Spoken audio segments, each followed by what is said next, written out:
നല്ല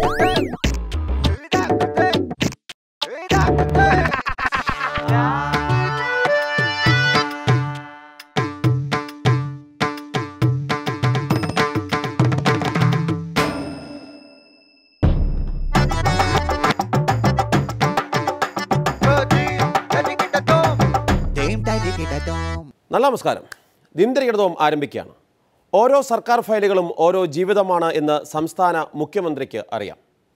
എന്നാൽ അദ്ദേഹത്തിൻ്റെ ഭരണം ജനങ്ങളിലേക്ക് എത്തിക്കുന്ന ഉദ്യോഗസ്ഥന്മാർക്ക് അത് അറിയണമെന്നില്ല. കാരണം അത് അറിയിക്കേണ്ടവർ അവരെ അറിയിച്ചിട്ടില്ല. അറിയിക്കാൻ ശ്രമിച്ചാൽ സംഘടിത സർവീസ് ശക്തിയാൽ അവർ മുഖ്യമന്ത്രിയെ ജീവിതം പഠിപ്പിക്കും. മോശം പറയരുതല്ലോ.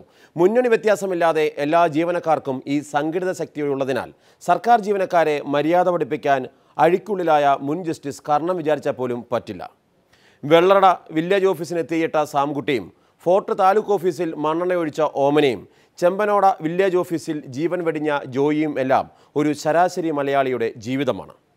ഇവരിൽ നിന്ന് തന്നെ സർക്കാർ ജോലി കിട്ടിപ്പോകുന്നവരാണ് മനസാക്ഷിക്ക് വിരുദ്ധമായി പ്രവർത്തിക്കുന്നത്. ഇതൊക്കെ കാണുമ്പോൾ ചിരിക്കുക തന്നെ. കാരണം ലോക ചിരിദിനമാണ് ഈ ആഴ്ച. അപ്പോൾ ചിരിച്ചോളി, നന്നായി ചിരിച്ചോളി. നമുക്ക് പൊള്ളും വരെ അരവയറിന് വേണ്ടി അലയുന്നവൻ്റെ ഗതികേട് കണ്ട് ചുമ്മാ ചിരിച്ചോളി. അപ്പോൾ ഈ ആഴ്ചയിലെ തരികിടകൾ ചിരിച്ചുകൊണ്ട് കാണാം. ഡെങ്കുപ്പനി നിയന്ത്രിക്കാൻ സർക്കാർ സർവകക്ഷി യോഗം വിളിച്ച സ്ഥിതിക്ക് എല്ലാ കൊതുകുകളും മര്യാദക്കാരാകുമെന്നാണ് ആരോഗ്യവകുപ്പിൻ്റെ ഒരു വിലയിരുത്തൽ. അതായത് സർക്കാരിൻ്റെ ഒരു ശ്രദ്ധ തങ്ങൾക്ക് കിട്ടാൻ വേണ്ടി മാത്രമാണല്ലോ കൊതുക് ഈ കഷ്ടപ്പാടെല്ലാം പെട്ടത്. ആ സ്ഥിതിക്ക് ആരോഗ്യമന്ത്രിക്കും പ്രതിപക്ഷ നേതാവിനും വേണ്ടി ഒരു കഷ്ടഗാനം നാട്ടിലെ കൊതുകുകൾ ഡെഡിക്കേറ്റ് ചെയ്യുന്നു.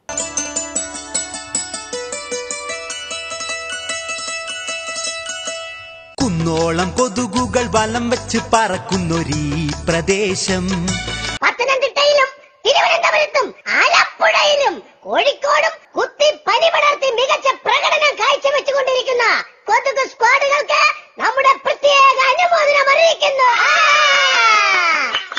ഒപ്പം വേസ്റ്റുകൾ കുന്നുകൂട്ടി നമുക്കുള്ള അക്കോമഡേഷൻ റെഡിയാക്കി തരുന്ന എല്ലാ മലയാളി മക്കൾക്കും കോർപ്പറേഷൻ സ്റ്റാഫുകൾക്കും ഞങ്ങളുടെ കൊമ്പിൽ പൊതിഞ്ഞ കൂപ്പുകൈ. ഓട കണ്ടാൽ മൂക്കും പൊത്തി ഓടിപ്പോകും. കുന്നോളം കൊതുകുകൾ വലം വെച്ച് പറക്കുന്നൊരീ പ്രദേശം. കേരളം നമ്മുടെ ഓടയാണ്. കേരളം നമ്മുടെ ഓടയാണ്. എല്ലാ സഹോദരി സഹോദരന്മാരുടെയും ചോര നമുക്ക് ജ്യൂസാണ്. എല്ലാ സഹോദരി സഹോദരന്മാരുടെയും ചോര നമുക്ക് ജ്യൂസാണ്. ചോര കുടിച്ച് രോഗം കൊടുത്തും, ചോര കുടിച്ച് രോഗം കൊടുത്തും, രോഗം കൊടുത്ത് അവരെ കൊലക്ക് കൊടുത്തും, രോഗം കൊടുത്ത് അവരെ കൊലക്ക് കൊടുത്തും ഈ നാട് മുടിക്കുമെന്ന്, ഈ നാട് മുടിക്കുമെന്ന് ഇതിനാൽ പ്രതിജ്ഞ ചെയ്യുന്നു, ഇതിനാൽ പ്രതിജ്ഞ ചെയ്യുന്നു. പനി വ്യാപകമായി പടരുകയും ആയിരക്കണക്കിന് ആളുകൾ ആശുപത്രിയിൽ അഭയം തേടുകയും ചെയ്യുന്ന ഈ സന്ദർഭത്തിൽ ക്രിയാത്മകമായി പ്രതികരിക്കുക എന്നുള്ളതാണ് UDFന്റെ സമീപനം.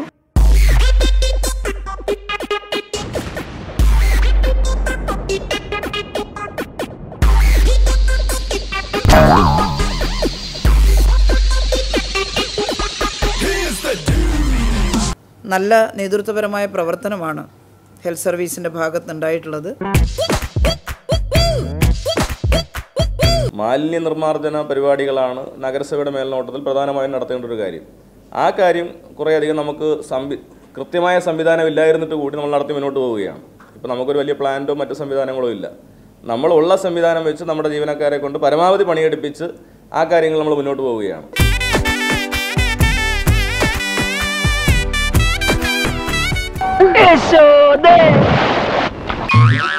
ഞാനാരാ മുതല്?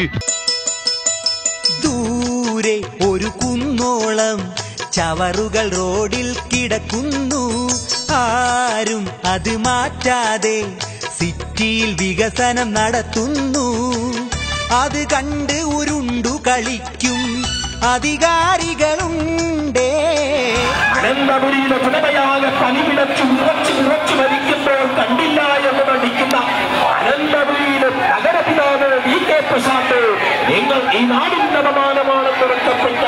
ഭരണം മാറിയ വേള ഇതിൽ ഞങ്ങൾ നൽകിടും ഗാനനിവേദനത്തെ സ്വീകരിക്കൂ, ദുർഗതികളാകെ മാറ്റൂ.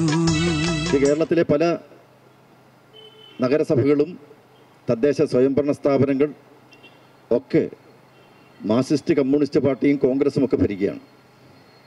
അവിടെയെല്ലാം ജനങ്ങളുടെ പ്രശ്നങ്ങൾക്ക് മുന്നിൽ അവർ കൊഞ്ഞനം കാട്ടി നിൽക്കുകയാണ്. ഇവിടെ ആയിരക്കണക്കിന് ആളുകളാണ് പനി മൂലം ഇവിടെ കെടുതി അനുഭവിച്ച് വിറച്ച് വിറങ്ങലിച്ച് പല ആശുപത്രികളിലും ഇടം കിട്ടാതെ പല സ്ഥലങ്ങളിലും ചിന്നിച്ചിതറിക്കഴിയുകയാണ്. മരുന്നുകളില്ലാത്ത ചികിത്സിക്കാനറിയാത്ത തരികിട ആശുപത്രി, അയ്യോ കഷ്ടം ഇവിടം രോഗാലയം. ചികിത്സിക്കാൻ ഡോക്ടർമാരില്ല, ഡോക്ടർമാരുണ്ടെങ്കിൽ കൊടുക്കാൻ മരുന്നില്ല, മരുന്നുകൊണ്ട് ഡോക്ടർ ഉണ്ടെങ്കിൽ രോഗിക്ക് അവിടെ കിടക്കാനിടമില്ല. പെട്ടുകളില്ലാതെ തലയിണയില്ലാതെ തറയിൽ കിടത്താറുണ്ടിവിടെ, രോഗിയെ മൂട്ട കടിക്കാറുണ്ടിവിടെ. ഭാരതീയ ജനതാ പാർട്ടി കേന്ദ്ര ആരോഗ്യ വകുപ്പ് മന്ത്രിയോട് ഈ കാര്യത്തിൽ ഇടപെട്ട് ഇവിടുത്തെ രോഗബാധിതരായിട്ടുള്ളവർക്ക് ആശ്വാസ നടപടികൾ സ്വീകരിക്കാൻ കേന്ദ്രം ഇടണമെന്ന് ആവശ്യപ്പെടുകയാണ്. അവിടുന്ന് ഒരു കേന്ദ്ര വിദഗ്ധ സംഘത്തെ നിയോഗിക്കണമെന്ന് ആവശ്യപ്പെടുകയാണ്. ഞാൻ തിരുവനന്തപുരത്തേക്കൊന്ന് വിളിക്കാം. പാർട്ടിയുടെ ചേക്കിലെ യൂത്ത് വിംഗ് സെക്രട്ടറി എന്ന നിലയ്ക്ക് ഞാൻ പറഞ്ഞവർക്ക് തള്ളിക്കളയാനാവില്ല. ഇനി തൃശൂർ കൊടുങ്ങല്ലൂരിൽ രാജ്യത്തിന്റെ സാമ്പത്തിക ഭദ്രത നടപ്പാക്കാൻ ശ്രമിച്ച ഒരു പാവം BJP പ്രവർത്തകനെ പോലീസ് കള്ളനോട്ടടി കേസിൽ പിടിച്ചുവെന്നറിഞ്ഞു. അതെങ്ങനെ സംഭവിച്ചുവെന്ന് കാണാം. ഇനി ഭാരതത്തിന് ആവശ്യം സാമ്പത്തിക സ്വാതന്ത്ര്യമാണ്. എല്ലാ മേഖലകളിലും സാമ്പത്തികമായി ഉയർന്ന് വളർന്ന് വികസിച്ച് ലോകത്തിലെ വൻകിട ശക്തിയായി ഭാരതത്തിന് ഉയരാൻ കഴിയണം. സാമ്പത്തിക ഭദ്രത കൈവരിക്കാൻ കഴിയണം.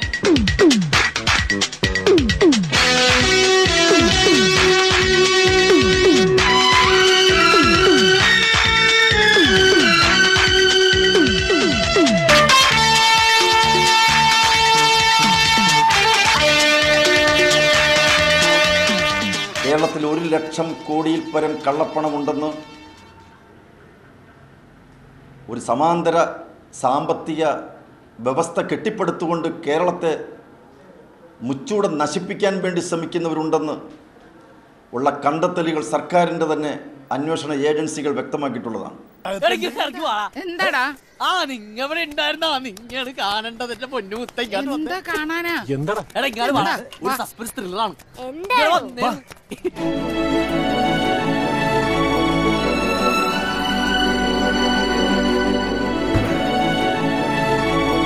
അയ്യോ,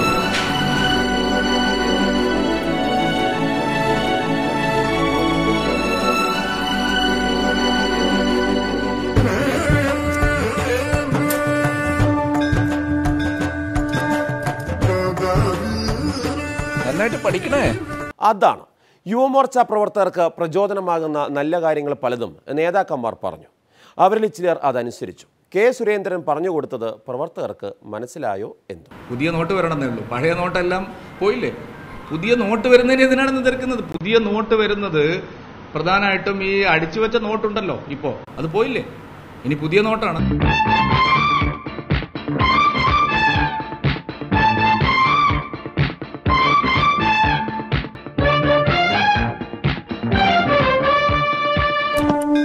ഇനി വരണ കാര്യം സംശയോ? പ്രശ്നമൊന്നുമില്ല, നമുക്ക് നോക്കാന്നേ.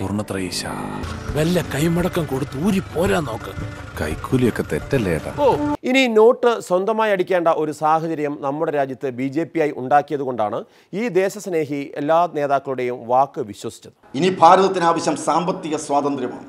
ഇത് എന്നോടുള്ളൊരു വെല്ലുവിളിയായിട്ടാണ് എനിക്ക് തോന്നുന്നത്. അങ്ങനെ ചിന്തിച്ചാൽ അങ്ങനെ, അവന്റെ ഭാഗത്ത് നിന്ന് ചിന്തിച്ചാലോ നമ്മുടെ ഉപദേശം അവൻ ശിരസാ വഹിച്ചു. മാർക്സിയൻ ഫിലോസഫിയിൽ, സാമ്പത്തിക തത്വശാസ്ത്രത്തിൽ എവിടെയാണ് ഈ വൻ നോട്ടുകൾ പിൻവലിച്ചാൽ കള്ളപ്പണക്കാർക്ക് പ്രയോജനം ചെയ്യും എന്ന് ഏത് തത്വശാസ്ത്രത്തിലാണ് പറയുന്നത്? ഏത് എക്കണോമിസ്റ്റാണ് പറയുന്നത്? ഈ ഭാരതത്തിൽ ഏതെങ്കിലും ഒരു സാമ്പത്തിക തത്വശാസ്ത്രജ്ഞൻ ഇതിനെ വിമർശിച്ചിട്ടുണ്ടോ? പെട്ടെന്ന് ഒരു ഐഡിയ തോന്നിയതാ സാർ. പുതുവൈപ്പിൻ സമരത്തിൽ പങ്കെടുത്തവരെയും അല്ലാത്തവരെയും തല്ലിച്ചതച്ച DCP യതീഷ് ചന്ദ്രയുടെ കാടൻ നടപടിക്ക് നല്ലൊരു കയ്യടി തരുന്നു. ഇടത് സർക്കാരിൻ്റെ പോലീസായാൽ ഇങ്ങനെ വേണം, പ്രതിഷേധിക്കുന്നവരെ തല്ലിയൊതുക്കണം. അപ്പോൾ DGP ചോദിക്കും, നിങ്ങൾ മാധ്യമപ്രവർത്തകർ പുതുവൈപ്പിനിലെയും കൊച്ചിയിലെയും ലാത്തിചാർജുകൾ പരസ്പരം മാറ്റിക്കൊടുത്തില്ലേ എന്ന്. ഇക്കാര്യത്തിൽ സംശയ ദൂരീകരണം നടത്തി മുന്നോട്ട് പോകാം. ആദ്യം സർക്കാരിൻ്റെ ഓമനയായി മാറിയ DGP പറഞ്ഞാട്ടെ. വൈപ്പിൻ സംഭവത്തിൽ നിങ്ങൾ ചെയ്തത് ശരിയാണോ? നിങ്ങൾ എന്താ ചെയ്തത്? പുതുവൈപ്പിനിലെ കാര്യം യതീഷ് ചന്ദ്രയുടെ കാര്യം ക്ലിപ്പ് ചെയ്ത് ഒരുമിച്ച് ചേർത്ത് കൊടുത്തു. യതീഷ് ചന്ദ്ര വൈപ്പിനിൽ പോയിട്ടുണ്ടോ? ശരി സാർ. യതീഷ് ചന്ദ്ര എന്ന DCP പൊതുവൈപ്പിനിൽ പോയാണ് നാട്ടുകാരുടെ തല തല്ലിപ്പൊളിച്ചതെന്ന് ആരാണ് പറഞ്ഞത്? യതീഷ് ചന്ദ്ര എപ്പോഴാണ് വൈപ്പിനിൽ പോയതെന്ന് നിങ്ങൾ ആദ്യം പറയും. അല്ല, എൻ്റെ ചോദ്യം അങ്ങനെ ആരാണ് പറഞ്ഞത് എന്നാണ്. അത് ആദ്യം പറയും. ശരി, DCP വൈപ്പിനിൽ പോയി തല്ലി എന്ന് പറഞ്ഞിട്ടില്ല സാർ. 2 ദിവസങ്ങളായി പോലീസ് നടത്തിയ മർദ്ദനങ്ങളുടെ ദൃശ്യങ്ങൾ ആവർത്തിച്ച് കാണിക്കുകയാണ് ചെയ്തത്. DCPയെ മാത്രം കുറ്റപ്പെടുത്തുമല്ല, പക്ഷേ DCPയുടെ മർദ്ദനം കുറച്ച് കടുത്തുപോയി. അത് അങ്കമാലിയിലും വടകരയിലും ഇപ്പോൾ കൊച്ചിയിലും.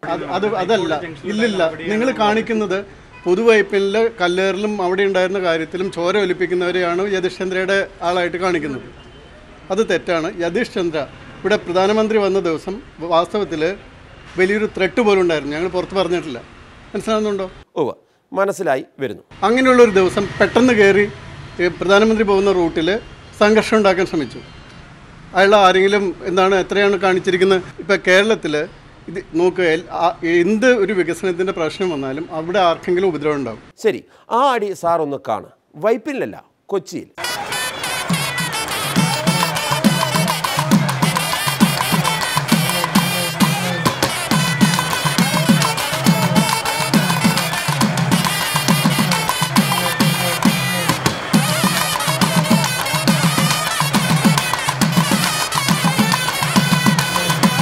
ഇത് പ്രധാനമന്ത്രി വരുന്നതിന് മുമ്പാണ്.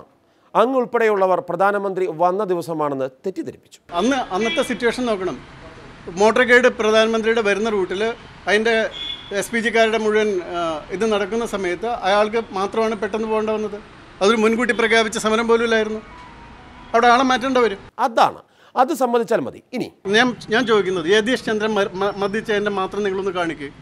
അപ്പം ഞാൻ പറഞ്ഞുതരാം. കണ്ടോളൂ, നല്ല മര്യാദ അടിയല്ലേ അദ്ദേഹം അടിക്കുന്നത്?